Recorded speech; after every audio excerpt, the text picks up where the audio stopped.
That you cannot teach a man or tell a man how to be a man. So I will not ask you to indict men in this question. But I do want you to speak, Ayanla, to how women need to, position ourselves so that we can be in our divinity, so we can have our crowns right, how we can create and not build. When some of us, quite frankly, feel that the men that are available to us, and I'm talking about across the color spectrum, across the age spectrum, trust me, I've done them all, they are not positioned to protect nor provide because of some of the statistics we just talked about. They're not earning the incomes. They're not having the resources, and some of them are not even showing up in the leadership. Would you date a bus driver? Would you date if he owns the bus? If he owns it, if he owns the bus, that's a problem. That's a problem. That's a problem. Okay. Because the standards and requisites, and I'm not talking about him laying on his sofa playing video games all day. I'm not talking about that. But the standards and the criteria that we use to measure men is off for who we are as women and who they are in this society. I would date a bus driver if he loved driving the bus. If he was a man of integrity, if he was good to his mama, if he treated me well. Yo, what's good? It's been a minute. A friend of mine was like, why I don't do YouTube videos no more?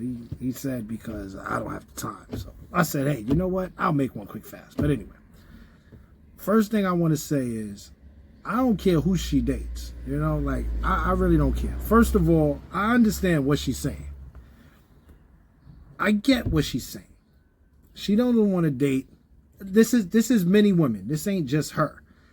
Most women don't want to date a guy who makes less than them. They want to date a guy that makes as much as them and higher, which I get. I understand that. And she's like a lawyer. She's on radio or something like that. So she doesn't want to date a bus driver. It's like, all right. You don't even care if the guy's a nice guy? That's what I'm saying. Like, you don't care if the guy is a nice guy. That doesn't even matter if he's nice to you, if he's a God-fearing man. You don't care. All you care about is how much money he makes. And I'm looking at it in a way where I'm like, ma'am, you are successful enough to not care what a guy makes. That's just what I think. The more successful I get, the less I care about what a woman makes. I'm just saying it like that. Like, why do you care? If you, let's say she makes $200,000 a year, right? She probably makes more. But let's say she makes $200,000 a year. And she meets a guy that makes $79,000 a year. What's the problem? Like, what's the problem? You don't have to take care of him. He takes care of himself. Like, what? It's almost like the more educated women get, the more they're still for sale. Like, even if they're making their own money, if they make $500,000 a year, they are still for sale to the millionaires. They're for sale. So it don't matter how much they make. Whether she works at McDonald's, she don't want to date none of the guys that work at McDonald's. If she's a lawyer, she don't want to mess with none of the guys at McDonald's. So it's like, all right, then that means all of the guys that make more money than her, you know, she's for sale. She cares about how much money you make, not who you are. So out of the 50,000 plus comments posted on social, I only saw a handful that even considered the possibility of a bus owner being a more aspirational position and recognizing that I am actually speaking and pouring into the ascension of black men when I said what I said. But see, no, some of y'all were too busy naming and shaming me personally and black women in general as undesirable, gold diggers, and much worse. Now, I suspect that some of y'all are the same men that were bringing home C's and D's on your report cards, only to then be coddled by parents that said, well, that's okay, as long as you're doing your best. Well, listen, I love and believe in the excellence of black men. So no, my dear, C's and D's or any other form of mediocrity is not okay. No, I will not create a soft place for you or anybody that I love to fall comfortably into the bigotry of low expectations. So I'm going to say one more time. There's absolutely nothing wrong with driving a bus. My mother Gloria drove one for years.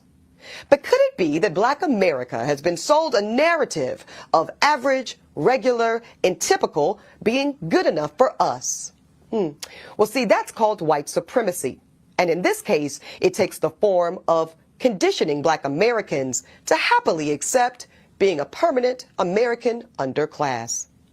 But see, because I know the truth about Black folk in America, no, average is not and will never be good enough for me. And the gag is, I don't think it's good enough for you. Now, on that clip, the last clip, she's talking about Black men now.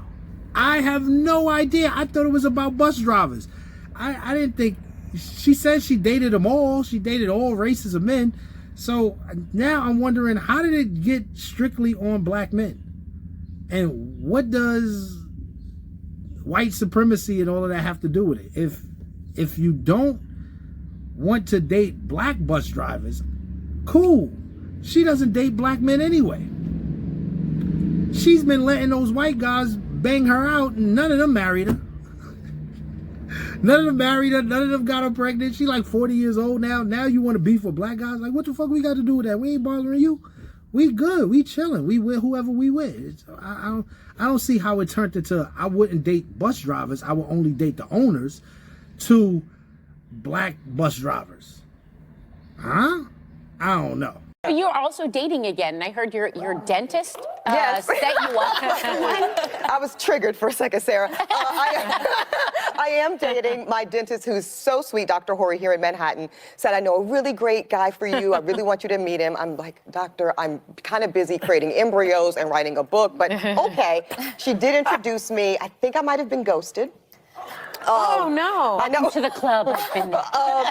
But we'll see. My DMs and phone are still open. Oh, you're going to get He some fixed answers. you up with somebody and then he ghosted you? Yeah, I think That's terrible. so. Who Wow. ghosts Ebony? Now, she's dating a dentist. The dentist busts the yams. Pumped and dumped her. Ghosts her. Well, how is it that this woman never looks at herself?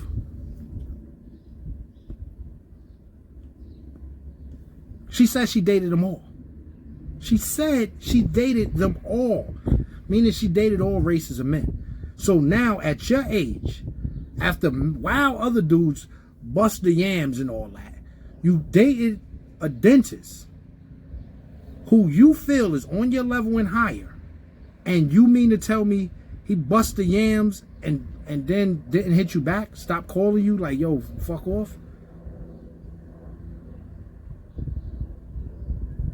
You would think that a woman with that level of education would look at herself, but she can't, because she thinks she's perfect.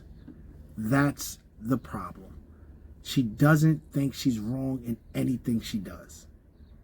Not even the way she thinks, not the way she dresses, not the way she speaks, nothing. She thinks she's perfect. Ma'am, you're 40 years old. The dentist is probably looking for a woman in the 20s. Yeah, he knocked you down, took you out for a few dinners, but what he gonna do with you? At some point, you gotta look at yourself. How you gonna blame Black men on this one? Is it Black men's fault that they're not dentists?